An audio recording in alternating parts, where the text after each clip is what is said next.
Hello, are you beautiful people out there? Welcome back to the Sex, Drugs, and Jesus podcast.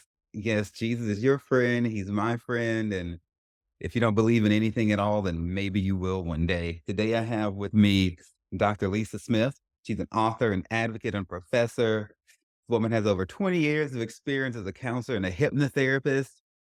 She considers herself to be an advocate for the masses of those suffering from trauma and abuse. She's a professor of psychology, criminal justice, and human services. Girl, how you doing today? I am beautiful, and that is my mantra. Hello, beautiful people. So I am doing really good today, and I'm very grateful to be on your show. Well, thank you for setting aside an hour of your life for Dr. Smith. You know, of all the resources we burn through in this life and that we can create more of, time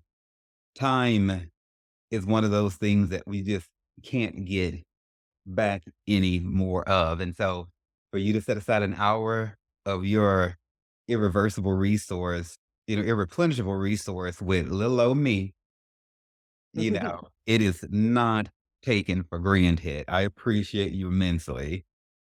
Thank you so very much. And I appreciate you for spreading this important message because I don't think we have this conversation enough. With all the conversations we could be having, I think this is one we definitely need to have a lot more of, especially when you're talking about trauma and sexual assault. So, y'all, well, you might be questioning what trauma will we be talking about today. We talk about a lot of trauma on this show.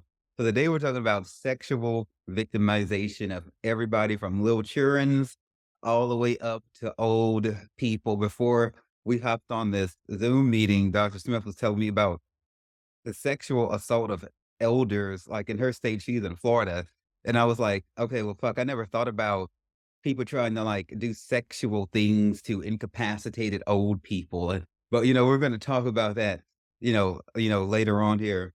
So tell us about your educational training. You are a doctor. Where did you study? What did you learn? Absolutely. Well, I live in Florida, but I am a New Yorker. So I studied at the in CUNY, City University of New York at City College. I'm shouting out my alma mater. I also received my doctorate. I got my bachelor's and my master's there. And I received my doctorate from Walden University. And then I also have a criminal justice master's from Johnson and Wales University. And one of the things I am is advocate for sexual violence because most of my training has been with trauma with foster care kids, trauma with young girls, as well as boys. I work with juveniles who were trying to move from the prison system out of the as in diversion programs, and they have a lot of sexual assault history. But I'm a hypnotherapist. I've been a hypnotherapist since '06. I've worked in a lot of social programs. And what I find is that sexual trauma is most prevalent. So let me give you the stats. 1 in 4 girls, 1 in 6 boys. But I believe that that is much higher simply because these are the people that we know have reported. And as you and I know, many people don't report. They tell their story, but they don't report. And so especially for the males, those who are themselves sexual assault victims as well as predators in the juvenile justice system, you find a lot of both, right? Because they were sexually assaulted and they mocked that behavior. So in 2006, I was working in a delinquency program and I was asked if I would be interested in hypnotherapy, which I had not considered. But the subconscious is what we hide or code that trauma through our sensory memories. So it was apropos for me to be able to use that technique to actually hit the trauma much quicker than you will in talk therapy. Most of the time, it can take anywhere from 1 to 6 meetings, but usually about 3 meetings with me. And that trauma is exposed and you can start moving from that. So that's my background. And like I said, I'm a professor as well. I teach at University of Arizona Global Campus in the human services programs. We have a bachelor's, master's, and PhD there where I work with graduate students. So that's my background. There's nothing wrong with that. I'm a hypnotist as well. I went to school for that and learned, all about it. And I was going to pair it with my massage therapy certification that I have, but in the process of learning hypnotherapy, I realized just how much help I needed myself, and then I decided that I didn't need to be doing that on anybody else, and I turned my training inward and used it to heal me. And so, Beautiful. I love that. like Dr. Smith is saying, hypnotherapy is real, and she's not talking about make people quack like ducks on stage or see if they're afraid of cotton and all this crazy shit you see like on talk shows. We're talking about a therapeutic approach, and it's often paired with like psychologists and sociologists or social workers, rather, and things like that. And it is totally done in a clinical setting. The education is accredited. Look it up, people. Hypnotherapy is real. There's all kinds of mental health services out there. Maybe hypnotherapy can work for you if nothing else has. So, Dr. Smith also wrote a series of books. There's a couple for parents, a couple for kids. The titles are interesting. The first one is called Chad Keeps a Secret. The other one is Yes, Aaliyah Can't Tell Her Secret. Yes. Those are the ones yes, for parents. It's called The Blaming and Shaming of Defenseless Victims in America's Rape Culture. And y'all, the statistics and things we're talking about today are for the United States of America. We're not talking globally. And then the other one is Overcoming Trauma. Is there anything you'd like to say about these 4 books that you have contributed to the world?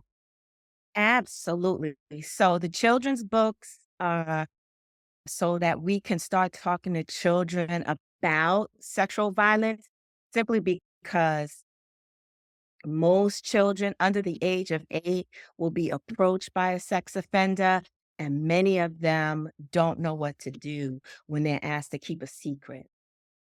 And so Chad Keeps a Secret was named by my niece. Chad Bozeman had just died, and she thought that it would be important for her to name the character Chad in his honor. Now, of course, Aaliyah can't tell her secret has everything to do with Aaliyah. Just be clear. The characters in it are Aaliyah and Robert, right? Because I don't want us to know that as a community, we slept on Aaliyah. We knew what was happening with R. Kelly and we did nothing. So this is homage to her so that people are aware that yes, your teen too can be in a sexual situation that she is not consenting to.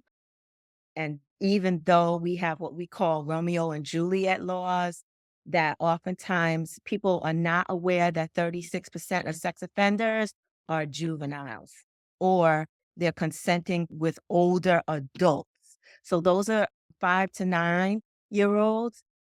And then we have the blaming and shaming of defenseless victims in America's rape culture. Why is that? Because we use this theory. Now, this is a theory that I devised. You'll find it in my book.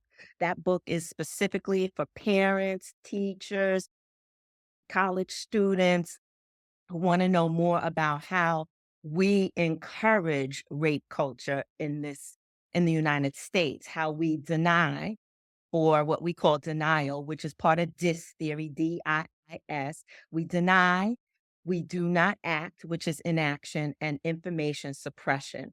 So basically, what we do as a community, as a friend, is oftentimes we say, no, that couldn't have happened. Most of the time, we are not saying, I believe you.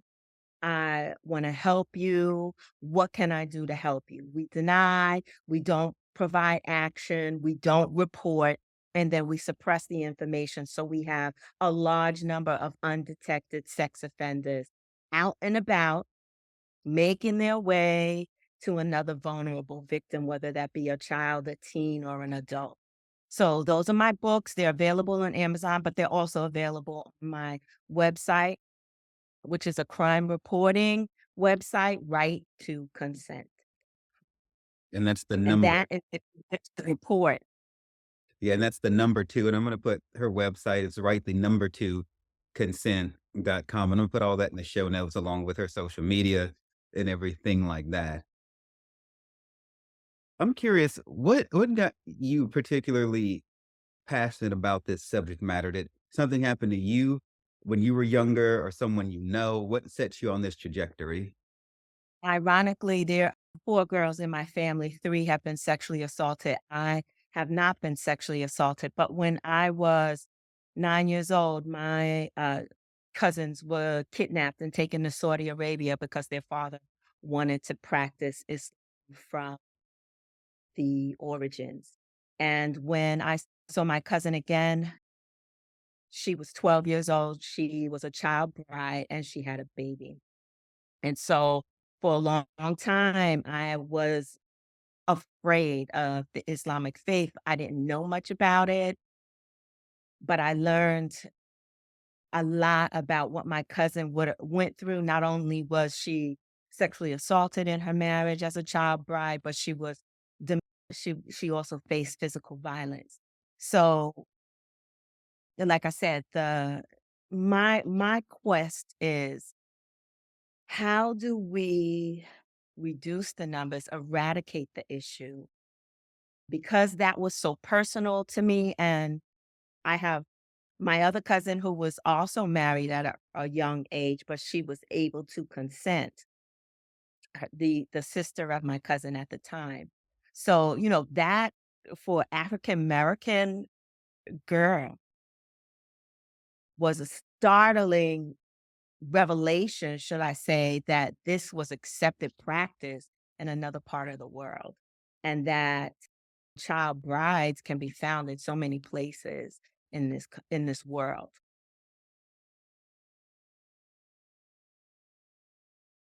Tell me what is how do you feel like the Me Too movement compares with what you've studied here and what you've written about?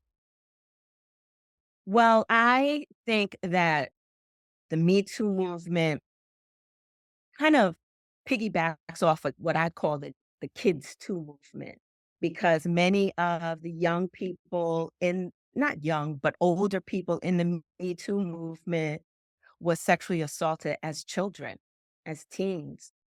For many of these women and men, their first sexual this first sexual, I don't wanna say event, was forced or forcible rape or sexually violent. It wasn't consenting. And so when you say "Me Too," the question is, what's the foundation of Me Too?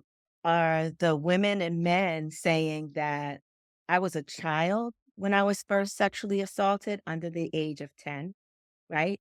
Prepubescent ages, or was I a teen under the age of 18, right? And the reason why I say that's important, because if you were sexually assaulted as a child, you are, depending on your race and gender, you are, if you're African American, you're 35 times more likely to be sexually assaulted in, again, i- the sexual assault repetition is increased when you're under the age of 8. So sexual assault can happen again in your teens, and many times the people in Me Too have been sexually assaulted more than once, okay? And that's why I think it's significant, because depending on your age will determine the likelihood or your vulnerability of being sexually assaulted again in the future. And that's why I think we need to start having these conversations much, much earlier so that children know how to talk to an offender, because the parents aren't going to be there to save them, if What that would makes sense. Right, and we'll talk about those parents in a minute because I've got my opinions on parenting when it comes to the topic of sex. But what would you say I'd like you to give a word of comfort to people out there who have been victims of sexual assault either once or multiple times, but and they may be thinking like, "Why does this keep happening to me? What am I doing wrong? Why is it my fault?" What would you say to them? Well, one is the fact that we don't talk to our kids and teens about sex. In fact, we usually, if we're talking about sex education classes, they don't come around until the child is in their teens. But what about all those other stages and ages? One is about vulnerability. The other is about what do I do if I'm in this situation? And we don't have those conversations. If we're not having conversations about sex, and sometimes that's religious based, right? And sometimes that's cultural based and taboo. But if we're not having these conversations, then how does this child know that I can be in this scenario and how am I going to out of this scenario right? And and that's what I think is missing, right? How is a child victimized? How is one child more likely to be victimized than another child, right? And the question is how savvy are they when they are approached by someone who, let's just take teens, for example. If you've never had sex and you don't know what to expect and nobody has told you what to expect, even if you say no, somewhere along the line, that consent, because we have a lot of issues with consent in this country, that consent may be disregarded, right? And why is it disregarded? Because we have a culture in which there's this that no doesn't mean no, right? We have movies that show no, no, no, no, no, and then acquiescence, right? So we have these cues that we're giving teens as well as young children that just because you say no, that does not mean that you have agency over your body and that the person who is wishing to violate you has more power and control over you. Okay. The other is that what scenario is that child going to be placed in and how savvy are they to maneuver their way out of it not to be harmed? And so that's what I believe the issue is. We need to talk about it more often. We need to provide scenarios to young teens as well as children so that in the event they are approached, they know how to act and respond. And they know that secret keeping is not part of the equation.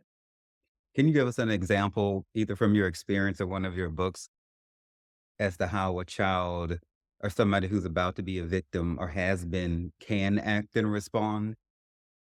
Absolutely. So in one of my books, The Blaming and Shaming of Defenseless Victims, I have a boy.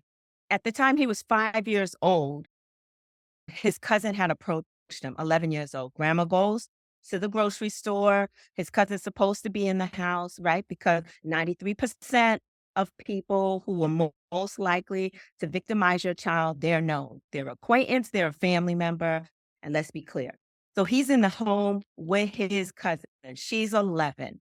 Okay. And they play this game of touch, right? And pleasure, right? So he doesn't know as a 5-year-old that this is something that he shouldn't engage in, but it feels good to him, so he allows it. It's a secret. Grandma's not here, so we're going to keep this secret. And this goes on for up to a year. Every time grandma leaves, they are both touched. They both touch each other, right? Now, if we were to do a rape kit, there's no evidence, right? But yet this is still happening. So how does a child combat that? One, they need to know body boundaries. They need to know that even if this is your cousin, this should not happen. There needs to be a conversation that nobody should touch your body outside of washing it, right? Because there are times where older adults and older siblings are responsible for taking care of their younger siblings. But that child needs to know that their body shouldn't be touched in a certain way. Those conversations for that 5-year-old didn't happen. And so now we see him as an adult. He has a lot of sexual addiction. He also modeled some of the behaviors as he was growing into a teen. And so he looked for other girls that had some sexual assault history because it was easier for them to consent, if you will, right? I have loads of stories where I had someone contact me on Instagram. 4-year-old daughter is being anally raped by her dad. But the courts don't believe her. The cops don't believe her.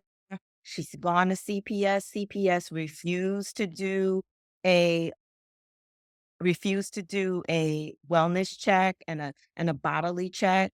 They just took the report, and because she has drug abuse history, they did not investigate, right? So my um my advice to her was go to the hospital. They are required to do a check after she comes from her father because it's court appointed that he sees her every weekend after she comes from her father to get that report. And a doctor providing that report can easily be taken to the courts to say there's some anal fissures, which they did find, and there's lacerations around the anus. So as I said before, the goal is not for your child to be victimized or for a child to experience this. The goal is to keep them safe, but it's happening. So what do we do now that we have to be reactive instead of proactive?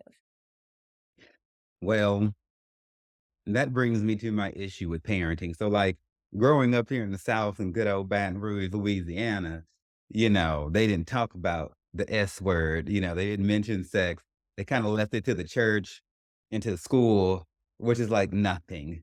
And so, and like you're saying, when the talk, the sex, the birds and the bees does happen, a person's a teenager or whatever, they already got hard dicks and everything's already done happened by then. But we started experimenting with each other's body parts when we were like in kindergarten. We were already curious at that age.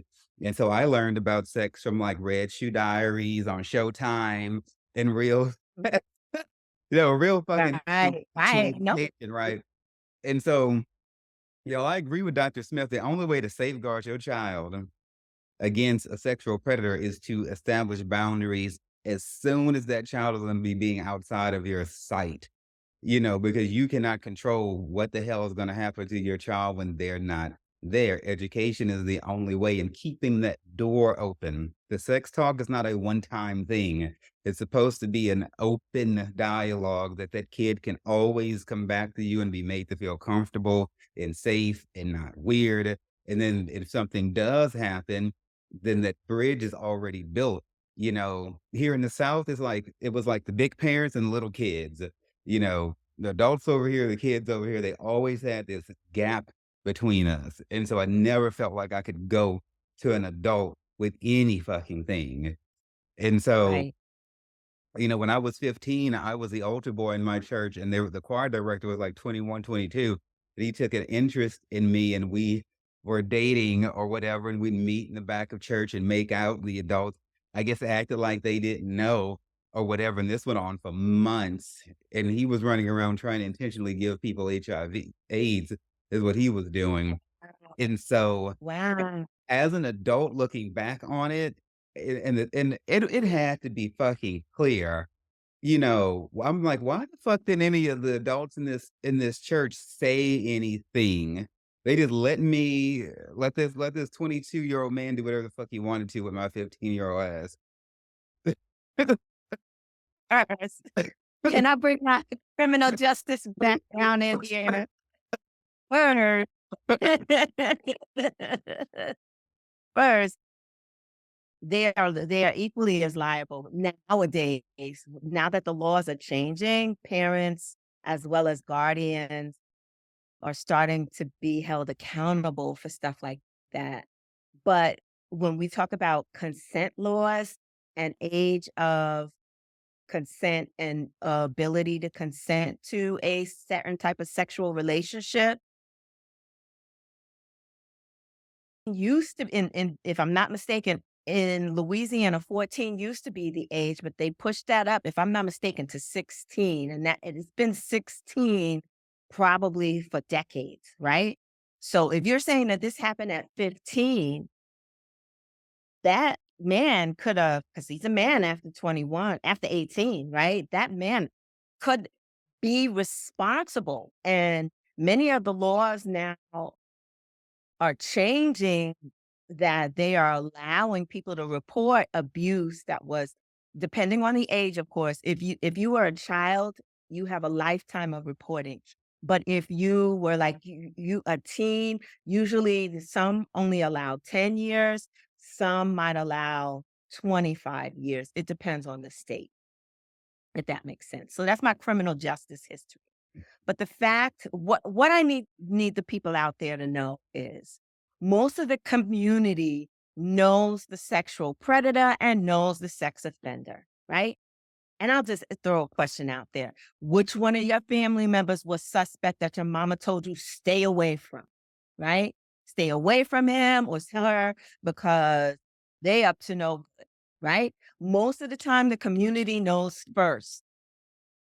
Why is it that they don't engage? It's because let's be clear, it has everything to do with who is the person responsible for this victimization. Are they a pillar of the community? Is it a pastor? Is it a deacon in the church? Is it a authority figure? Is it a head, a principal at the school? Is it a teacher? A lot of times parents will not report because they don't want one, their business to get in the street, and two, they don't want to be the parent that was not paying enough attention to their child to have and victimization occur. Right. So that's denial, inaction, information suppression, this theory at the top. Correct. And, parenting is it's not like a cute thing, but it is treated cute. Whenever you hear somebody say they want to have a kid, it's really to the benefit of the parent. You don't really have a child for the child's sake. The kid does not exist until you create them. You create them for your own entertainment or for your own purposes, or you want something to love. It is completely selfish to have a child. I don't mean it in a judging way. I just mean it in a truthful way. Not going to adopt the kid that's already here is a little bit different because you're trying to help somebody in a fucked up situation. But the whole point is once the kid gets past the cute rosy phase, there's actual like a lifetime of accountability, and it's like a job to be a parent, and everything like that. It is not just this cute thing, cute kids you wanted to help save your marriage or to help you feel good about yourself or to help you have something to love. That person is a living ball of emotions and consciousness and decisions and things. And yeah, I'm saying all this to say I don't think a lot of people think very deep into the weight of parenting, and they get caught up in the emotion of fulfilling the American dream. And then when all of these Mhm. things come up, they fall short because they really didn't think about what the hell they were getting into when they decided to go. Right, right. Yeah. And here's the thing, if that person who's victimizing your child happens to be within your family, families break up for this, right? If it's a father who is victimizing their daughter or their son, what does that mean to split up the household, right? If it is a nephew or a favorite cousin who's victimizing your child, what does that mean to the family as a unit? What parent wants to turn in their son or daughter, right? What family wants to deal with the fact of sexual assault? And I get it.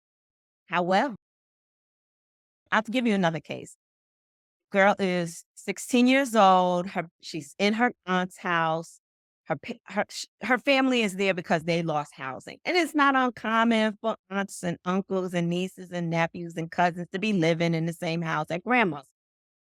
But at night, she was expected to sleep on the couch. So her uncle would come in, have his beer, feel her up, go home, go and get in bed with her aunt.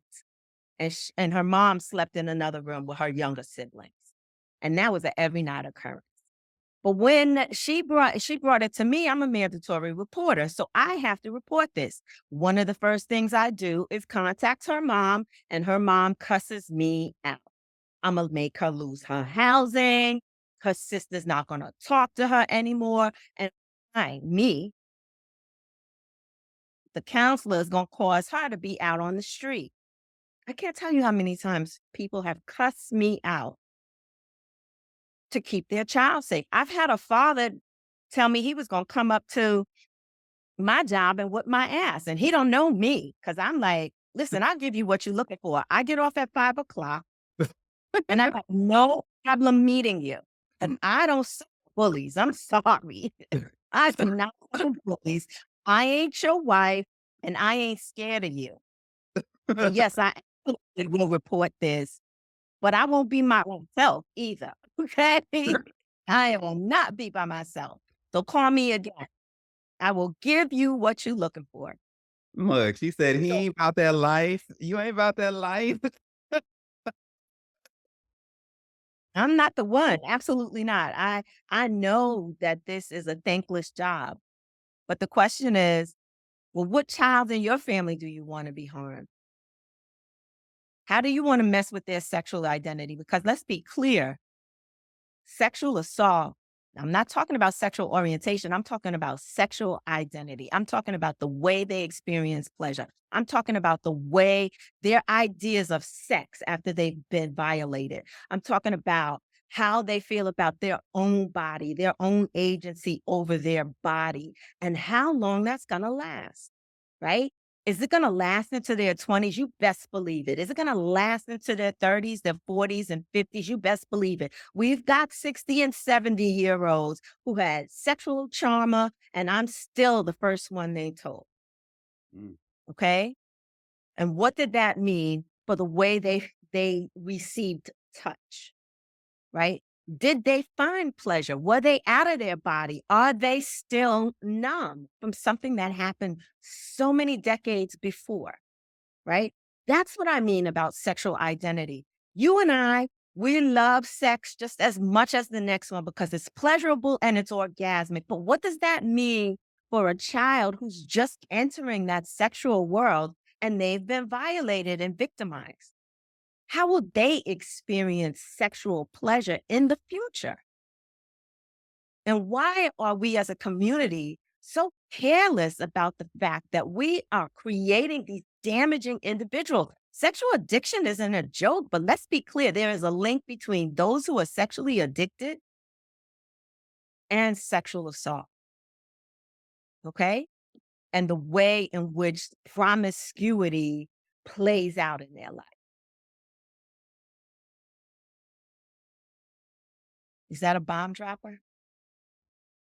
And now I'm just thinking about some people, well, some people that I know, you know, and wondering, what that possible link Just them. be. Ask them. I listen. Sexual addiction is linked to sexual assault or victimization or violation in their youth. And many of them have repressed it so deep that they don't know that they're being triggered every time they're in a sexual situation. So do you find that people who've been sexually assaulted are not emotionally present and they're just kind of like doing the act of sex, or what do you see? So there I yes, I'm gonna say yes to that because there are people who the violence was so frequent that they left their body, right? And so they're emotionally numb. It's what we call dissociation, right? And we leave our body if we are in threat, right? But if it happens so frequently, then we are no longer emoting properly. So if you are in, for example, if you were in a car accident and you felt that you were going to die, right? You dissociate, meaning that you go into a shock and you freeze. But in that freezing, you disconnect from that emotion, those emotions that may prevent you from reacting and responding. So then we respond physiologically, but we're not aware of why we're doing it. Our body mobilizes us. And that happens a lot. So when we are when we are sexually assaulted and that brings sexual violence, right? It is painful. It is hurtful it is, and you stop having control over your own body, regardless of the age, you dissociate. And it doesn't mean that you return. So for many people, they don't experience that pleasure. They have to have this real intense, either roughness. It's the same thing with substance abuse issues. Many people who have substance abuse issues use that as a form of escapism to escape the fact that there's all this trauma in their background. Okay. And they can't prevent it because they're constantly being triggered by sensory experiences, smell, taste, touch, hear, okay? And all the time they're triggered, it brings them right back to that place because like I said, there are some people who are can absolutely cannot move past the trauma. And sometimes talk therapy doesn't allow them to do that. And some people don't even get any kind of therapy. So they just go on, but they're still in that state and they've made a decision. Every time we make a life-threatening choice, we make a decision. Sometimes it's an 8-year-old making that decision. Sometimes it's a 12-year-old making that decision. Sometimes it's a 25-year-old or a 65-year-old making a decision. But we do make a decision about our lack of power and control. So I have a question about the gays. So when I was in It's my the gays. right, but when I was in my mid-20s, I used to be heavily involved at Lakewood Church in Houston, Texas, under Joel and Victoria Osteen. Once they found out I wasn't quite as straight as they would have liked me to be after questioning who I'm dating and stuff like that, I was fired from volunteering and basically told that I was a threat to the children that I was working around just due to my sexual orientation. And so, since the church has this belief that gay men want to lurk around the church to fuck their little boys, I'm curious if you've seen this in your practice because the church acts like every child molester has to be a gay man. Okay, so first, I want to say I apologize immensely that that happened to you. As you were saying it, my heart was dropping and I had a little ping. Okay, they are wrong. As soon as I see their psych degree, I will revisit this, but they are wrong and they had absolutely no right to tell you that you are a predator. Let's be clear. Gay does not equal predation. Let's start there. If y'all didn't hear that before, gay does not equal predation. More importantly, when we start looking at the research says that if you are a sex offender or a predator, you most likely have a type. Okay. It has absolutely nothing to do with sexual orientation. It has everything to do with your sexual proclivities. What are you attracted to? There are some male as well as female, and it does not necessarily mean that it is a gay relationship, a bisexual relationship, a transgender relationship, an intersex relationship. Let's get it all out there, or pansexual. I can go on. This is about, are you attracted to a certain type of minor? Are you attracted to prepubescent? Are you attracted to pubescent? Are you attracted to a certain kind of individual? Now, there are those who are born that way, has absolutely nothing to do with sexual orientation. More importantly, if Joel Osteen can show me his psych degree, I'll listen to him. Absolutely listen to him.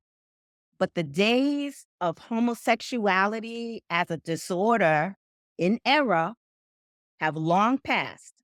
Okay. The DSM does not recognize homosexuality as a disorder, right? So let's be clear. Religion often takes a stance that's not validated by research, science, or any other human behavior. Okay. The fact that many people think that a gay man or a lesbian woman can influence their child in such a way means that they have very little information about the way in which a child not adopts, but is born into a certain sexual orientation. Okay. So you being a gay does not influence me to be gay, does not influence others to be gay.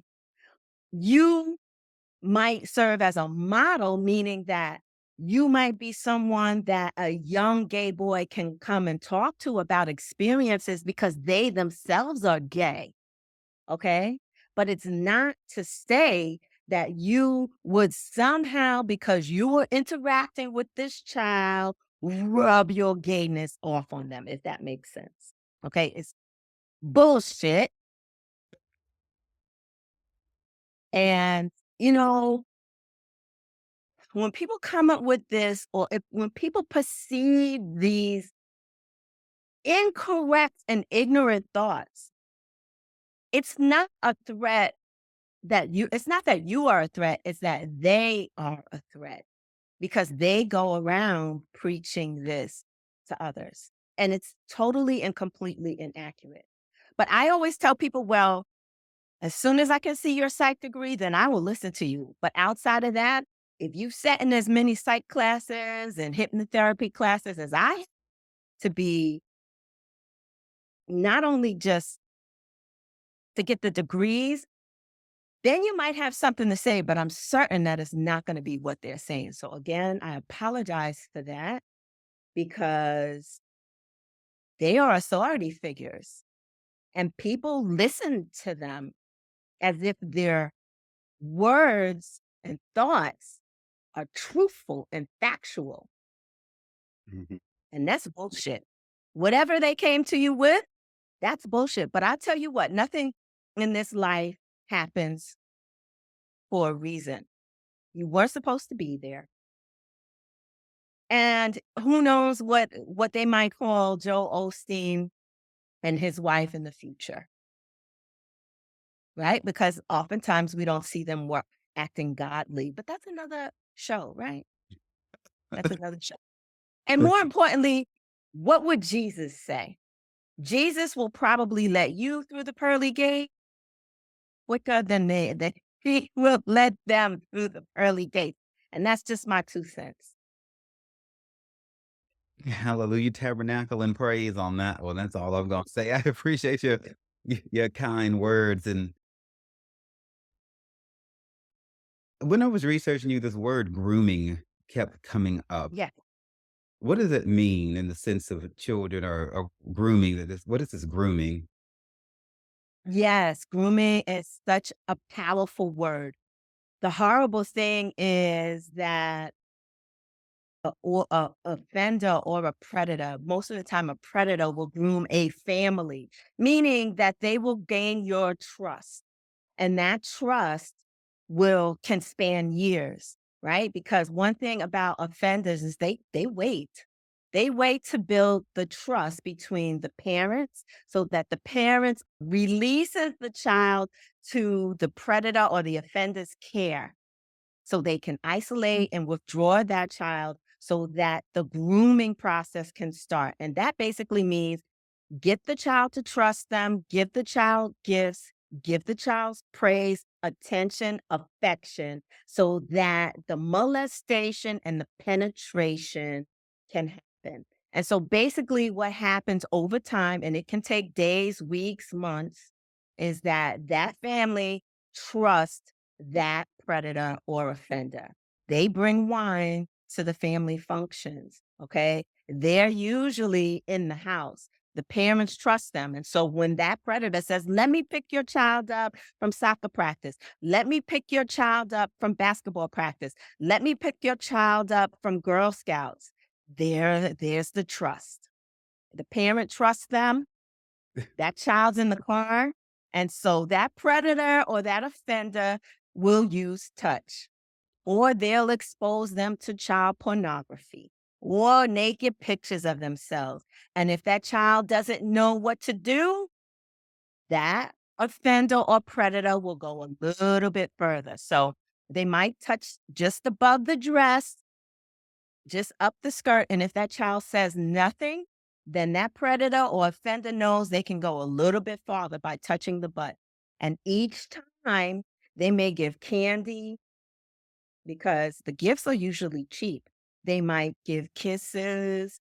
They might buy a new pair of shoes or a new toy to get access to the body. And they will wait.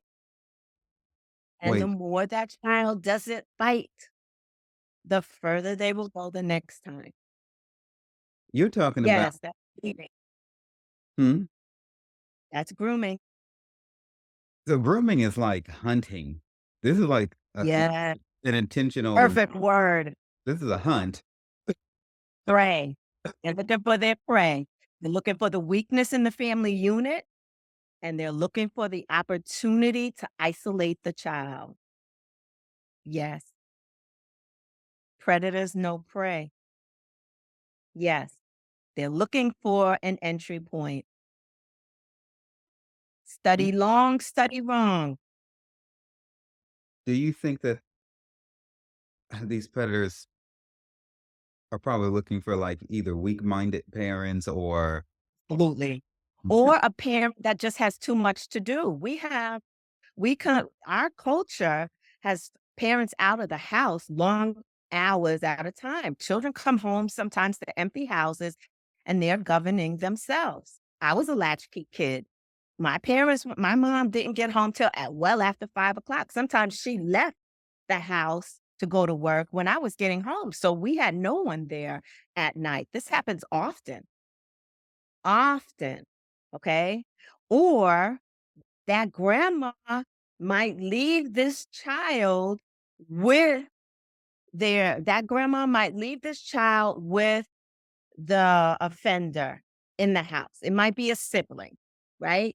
It might be a uncle, right? And they might be left a babysitter.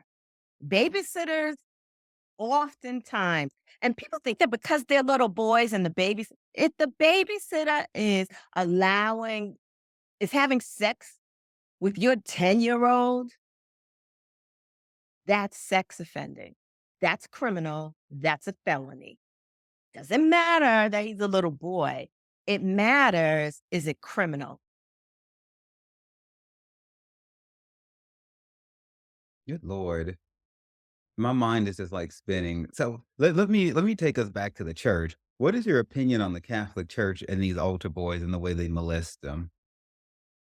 So SNAP, these are this the survivor network of those assaulted by priests Yeah. is a huge network. That's online. You can find it. Okay. What is my take about it? The the Catholic Church, not just the bishops, but the community. There are communities of older adults who were sexually sodomized, okay, sodomized by priests and nuns. It's in my book, okay? It's in my book that it was sanctioned by the community, meaning that the bishops didn't automatically move a priest. They kept what they call pedophile files. The same thing happened with the Boy Scouts of America. They kept the files and they moved the priest around. So community members and their children knew these priests had absolutely no right, but they left them in place. And when the complaints got big enough, then they would move them to another parish and allow it to happen again. And so if we start holding people who knew accountable, authority people, or people in authority who knew and did nothing, if we start including them in the lawsuits, then we would see this diminish that you can't move predators around because you leave a new group of people vulnerable to these assaults. So that's what I think about it. I think they should be jailed. I think that if they're not jailed, they should get rehabilitation. Because listen, when you sexually assault a child, you don't get a lot of time. It's only recently they started getting time. Some people got 90 days, some people were out in a year, and then they went and got jobs someplace else. Okay. There are some people who serve absolutely no time at all. Sandusky, who who brought that scandal to Penn State, he had a whole foundation centered around his predation. And what happened as a result, he of course he's in jail for the rest of his life, but in comparison to the number of kids he sexually assaulted, he got a year per kid, right? When we look at some of the major cases, there are people, institutions that know. That's why I said this theory is not just for the victim or the predator or the offender, it's also for the institution. How many schools have moved around a predator? Okay. Colleges, I mean, the thing about NDAs is that you hide the fact that this conversation, it's the suppression of information. This conversation cannot be had by the people involved, and so nobody knows about it. That institution doesn't get a smirk on their record. There's no issues with their reputation, and nobody knows about it.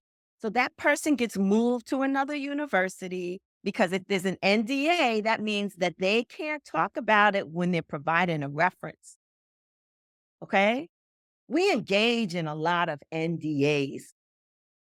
And so this is what gets my hackles up because there are so many law enforcement agents who are like on college campuses, I am not going to pursue this because I don't want to mess up this boy's career. And so that boy gets a slap on the back and he gets to go on with his life. Again, when I go back to sexual identity, he gets to use those same techniques someplace else. Because if you are not punished, how does your behavior decrease or decline? Right? That's a basic psychological principle. A rewarded behavior will reoccur.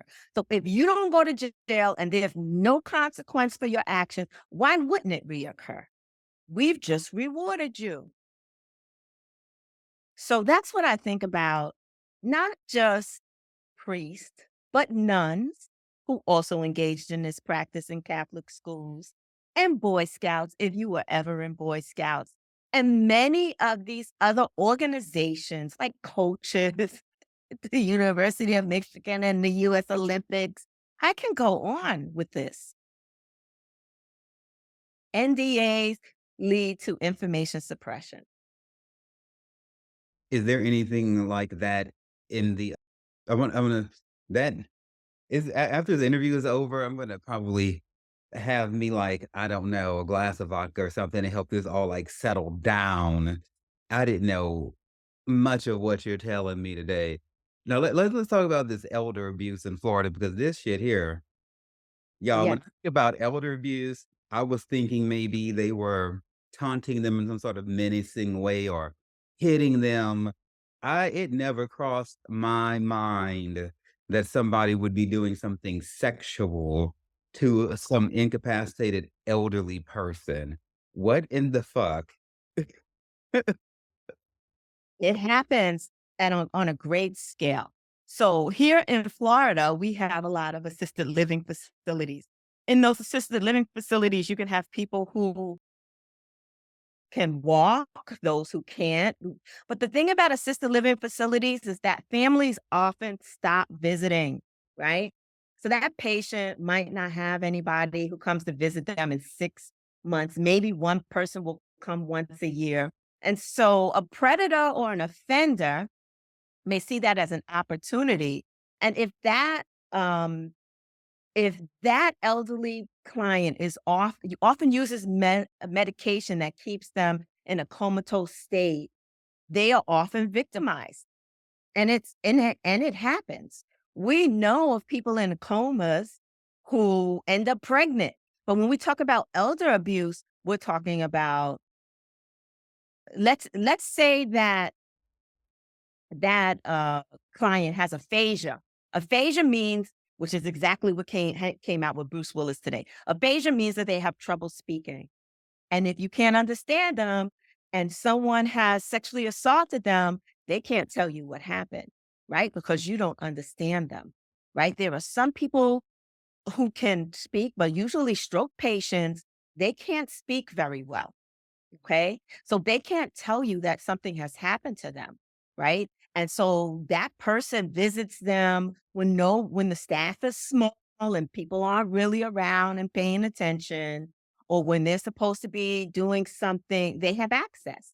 Right. Not only do they have access, but they can isolate by simply closing the door.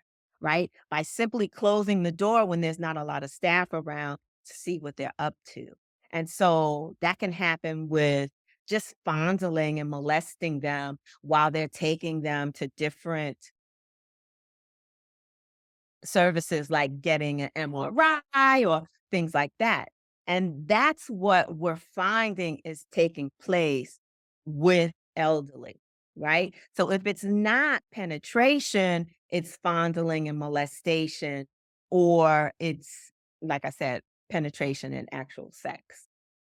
So if somebody in a coma ends up pregnant, what is the protocol? Do they then get a DNA test on every male staff member, or do they kinda sweep it under the rug? I guess it varies They, per place. they can absolutely get DNA evidence, right? Because if there shouldn't be semen, right?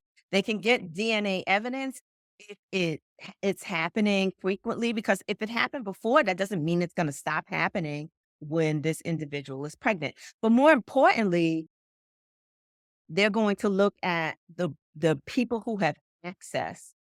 And then, like I said, they are going to see when where this person had access and for how long, right? And usually, if they're the only ones in a room, right, there's only a few people who are assigned to that individual, Mm. right? And then it starts becoming an investigation because if oftentimes there's others, right? And so you just start by eliminating the people that it couldn't be. It can't be women, right? However, the men this client comes in contact with. But with elderly abuse, you're not going to find that because of course they are past the menopause. But there are lacerations, there might be marks, and that's how they're finding it about it. Can a woman give birth to a kid if she's still in a coma when the term is Oh or yeah, she absolutely. Her reproductive organs are still working. And it has happened. It has happened. how in the fuck can you imagine waking up out of a coma with a kid?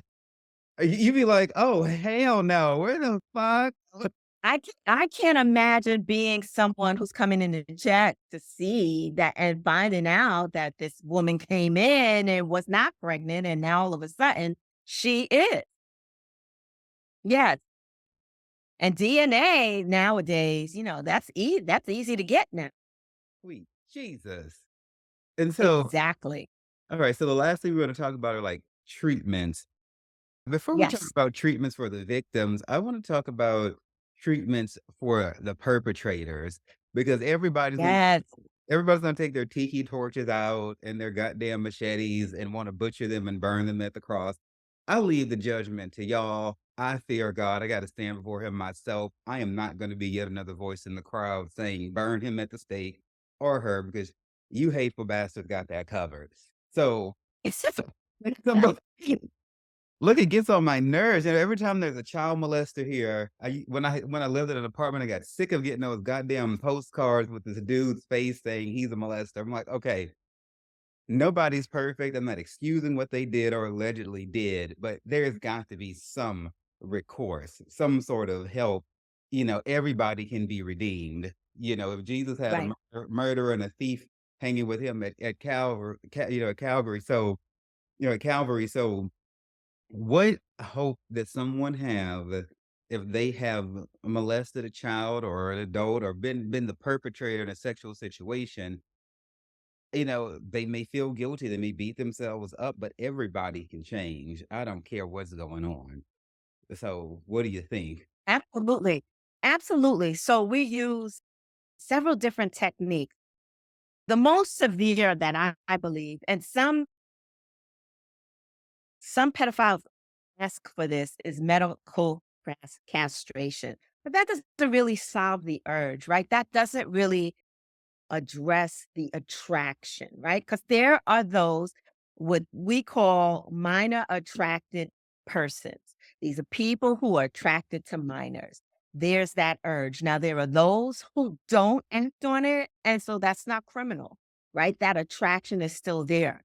But how do we treat it? And we use what we call desensitization, right? And so we desensitize them. We use cognitive behavioral therapy because now we have to deal with the cognitive loop, the thought loop about this. And like I said, there are a large number of people who were sexually assaulted by someone at an early age and they received pleasure.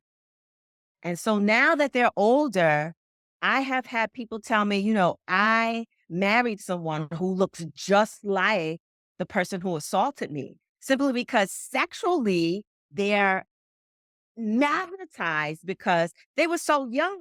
That was their first sexual experience. They equated it with an orgasm and it gave them pleasure. And so now they have this type, and people call that a sickness, but it happens. There is somebody out there who's going to tell you, yes, Smith, this absolutely happens.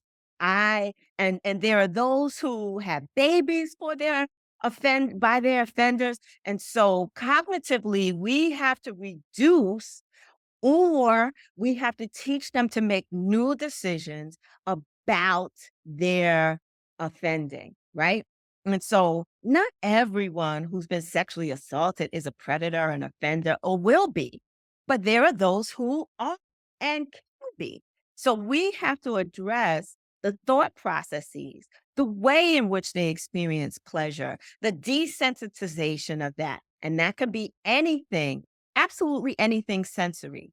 What do you smell? I smell the cologne. So anytime I smell that cologne stimulates me in such a way, even though it's destructive, even though it came out of trauma, right? Or I hear certain music, certain words that he would say or she would say to me. Those things have to be addressed. And a lot of times they're hidden in the sensory memory.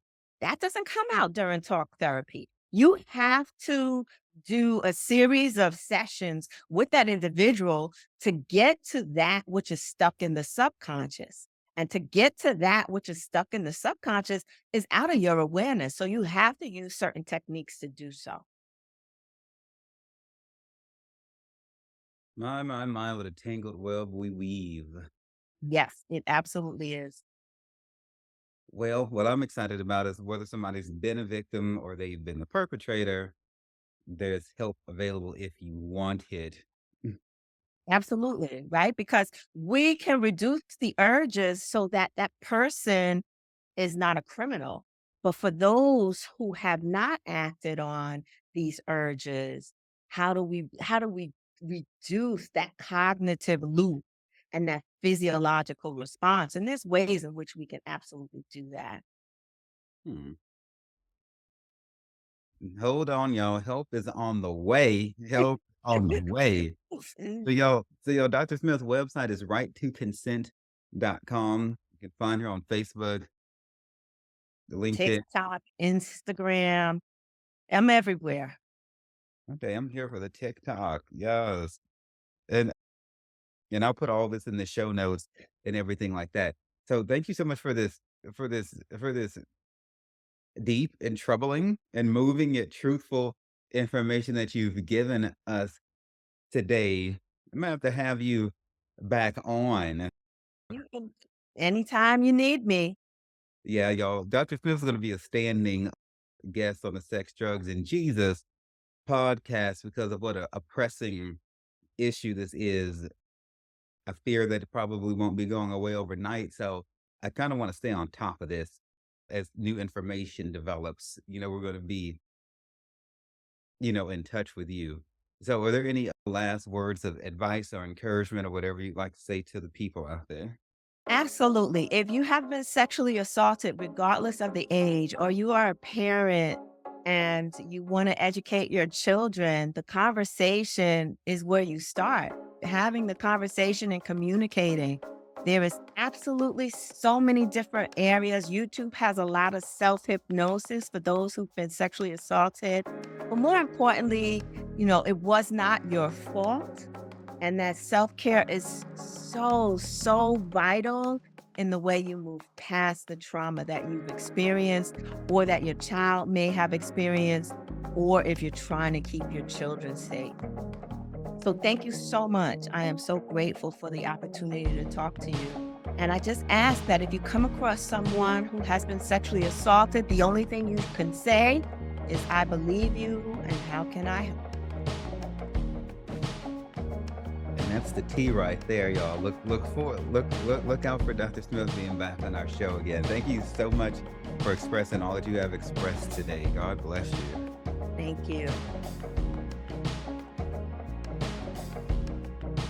Thank you all so much for taking time to listen to the Sex, Drugs, and Jesus podcast. It really means everything to me. Look, if you love the show, you can find more information and resources at sexdrugsandjesus.com or wherever you listen to your podcasts. Feel free to reach out to me directly at Devanin at sexdrugsandjesus.com and on Twitter and Facebook as well. My name is Devanin, and it's been wonderful being your host today. And just remember that everything is going to be all right.